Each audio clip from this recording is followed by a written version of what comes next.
Over the last few weeks, there have been several sightings and videos by pilots describing what have become known as racetrack UFOs. The pilots describe distant lights that seem to be orbiting in circles or a racetrack, a common type of holding pattern. These sightings are generally in the north, by the Big Dipper, and generally seem to go from left to right.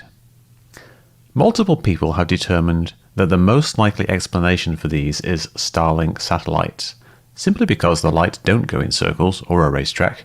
They go in a perfectly straight line. They are also in the same place in the sky as some matching Starlink satellites, flying in the same direction and at the same speed. The most common objection to this is that the pilots say they were not Starlink satellites. Well, I even think that even satellites, if they were even geosynchronous, they're not going to sit there and do 360s in a circle. That's not going to happen. They're not going to be doing this orbit that I saw some of the videos you posted. There's no way those are satellites. It's impossible. They are half right, in that it's not the common string of bright lights that we usually think of when we get UFO reports that turn out to be Starlink. Those are Starlinks just after launch. This is something different, Starlinks that are fully deployed and are only visible when at the correct angle to the sun. Combined with the illusion of circling, it's quite understandable that the pilots would say that these are not the Starlink satellites they are used to. How can we tell it's not circling? Well, take the video and stabilize it, then composite a frame every few seconds. Look at the spacing between the positions. It's the same. If it were going in a racetrack or a circle, it would slow down as it approached the end of the circuit, like with this light on a bicycle wheel. Instead, it's perfectly evenly spaced.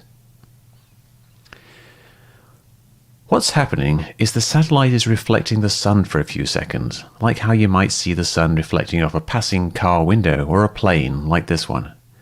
This is called a satellite flare. Not a flare in the sense of bright burning chemicals, but a flare in that it flares up in brightness and then dims. Another thing that indicates a satellite is the colors seen in some videos. Mostly white, it flashes red and blue just like bright stars do near the horizon. Here's Sirius, for example. This is due to atmospheric distortion and indicates it's a long way away, maybe in space. Why Starlink particularly? Well, there's a lot more Starlink in the sky now. Metabunk user Flarky showed us how to use inthesky.org to display them to match the video.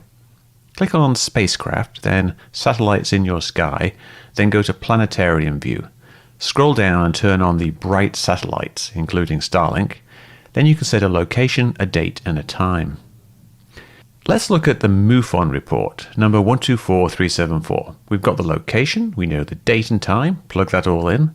Look over at the Big Dipper and we'll see Starlink satellites in that location, moving in the same direction as the lights and at the same speed that we see on the video. If a satellite is shown in red, that means it's illuminated by the sun and so will flare when at the right position and angle.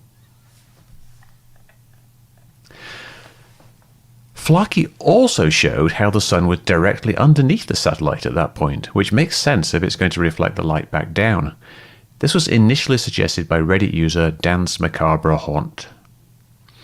Flarky then did this with all the other videos where we have good time and location data. In each one we found the same things. The lights were going in straight lines, not racetracks, and there were always Starlink satellites in that location, going in the right direction, opposite the sun, and moving at the right speed. So it seems very likely that all the lights seen on these racetrack videos were Starlink satellites. Now, there are some eyewitness accounts that don't fit, but the pilots have already made the understandable mistake of thinking something moving in a straight line was moving in a circle, so maybe there were other understandable mistakes. Pilots are human, and while they are great at flying planes, they are not always good at identifying things they have never seen before. But really, who is? Once everyone realizes these are probably Starlinks, this whole flap will be reframed as an example of how we need to remove the stigma of reporting UFOs, an issue of flight safety.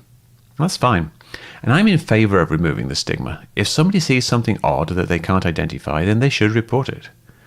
But we also want to avoid false positives.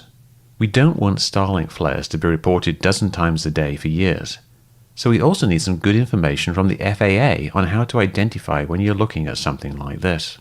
That way we can weed out the things that are just noise, and if there's any real UFOs, something actually weird, then that will be a lot easier to spot.